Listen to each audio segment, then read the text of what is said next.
안녕하세요. 나무아카데미입니다. 이번 영상에서는 고1 국어 지학사 2-1단원 말과 글을 통한 소통에 나와 있는 지문에 대해서 보도록 할게요. 이 지문은 논설문이에요. 독서 지문과 비슷하기 때문에 내용에 대한 이해를 묻는 문제, 즉 내용 일치 문제가 가장 많이 출제됩니다. 그러면 이 글을 정리해 보도록 할게요. 이 글의 성격은 분석적, 논증적, 예시적, 비판적입니다. 제재는 한국의 정체성이고 주제는 한국의 정체성을 탐구하는 기준이에요. 바로 한국의 정체성을 탐구하는 기준으로 고유성을 제시합니다. 그리고 고유성의 판단 기준을 개성이 있는지의 여부라고 말하고 있어요. 여기서 정체성, 고유성, 개성, 그리고 시원이라는 개념이 다 나오거든요. 따라서 특정 개념의 의미를 분석하고 개념 간의 관계를 논리적으로 제시했다는 특징이 있습니다. 이 부분을 먼저 볼게요.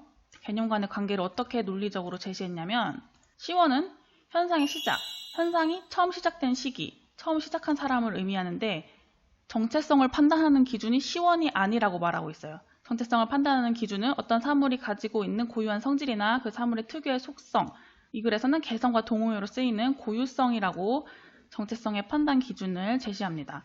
개성은 한 개체를 다른 개체와 구별할 수 있게 하는 것으로 그 개체만이 갖는 성질, 다른 대상과 구별되는 속성이 있어야 하고 일정 수준의 아름다움을 지녀야 한다는 개성을 판단하는 기준 두 가지를 제시합니다. 그리고 정체성은 변하지 아니하는 존재의 본질을 깨닫는 성질입니다. 이렇게 네 가지 핵심 개념의 의미가 제시되어 있어요. 이 개념 간의 관계를 보면 고유성은 정체성의 판단 기준이 돼요.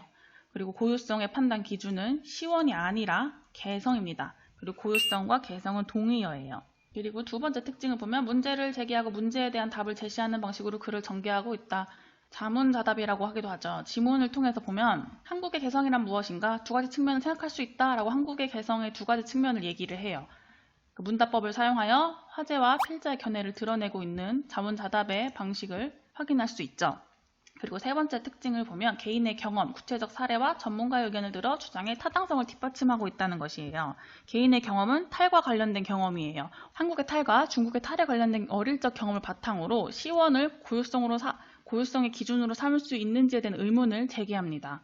그리고 프랑스 포도주 이야기를 언급하며 고유성의 기준은 시원이 아님을 밝혀요. 프랑스를 상징하는 프랑스의 포도주는 프랑스의 정체성을 보여주는 것이지만 포도나무가 프랑스에 있었던 게 아니라 다른 나라에서부터 들어온 거예요. 따라서 포도주는 프랑스가 시원이 아닌 거죠. 하지만 프랑스가 시원이 아님에도 불구하고 프랑스를 상징하기 때문에 이렇게 고유성의 기준이 시원이 아니라는 것을 알 수 있습니다. 그리고 한국 사상의 고유성에 관한 조지훈의 견해를 인용하여 제시해요. 이 견해는 고유성이 개성의 문제라는 내용이에요. 즉 고유성과 개성의 관계, 이 둘을 동의어로 보고 있습니다. 그리고 모창 가수의 사례와 위조품의 사례를 제시하는데요. 이 두 개는 지문을 통해서 볼게요. 유명 가수를 모방하는 많은 모창 가수가 존재하는데 이 모창 가수가 노래를 못하는 것도 아닌데 이 사람한테는 개성이나 고유성이 없다고 생각한다. 왜냐하면 모방을 했을 뿐 그 원래 가수의 노래만큼의 미나 멋이 없기 때문이에요. 즉 한국 개성을 판단하는 기준 두 번째였죠. 일정 수준의 아름다움이 없기 때문에 개성이 없다고 판단을 하는 거죠. 그래서 개성을 지니고 있지 못한 사례를 제시합니다. 그리고 구별하기 힘든 정교한 위조품의 경우에 원품과 수적으로 동일하지 않지만 전문가도 구별할 수 없을 정도로 유사한 속성을 갖습니다. 유사한 속성을 가져요. 즉 똑같기 때문에 일정 수준의 격이나 미를 갖춘 거죠. 일정 수준의 아름다움을 지니고 있어요. 하지만 이 위조품을 개성이 있다고 보지 않죠. 왜냐하면 이 위조품이 원품과 구별되는 속성을 갖지 않고 있기 때문이에요. 한국의 개성을 판단하는 기준 두 번째가 일정 수준의 아름다움이었고 첫 번째는 다른 집단과 구별되는 속성을 갖고 있는가였죠.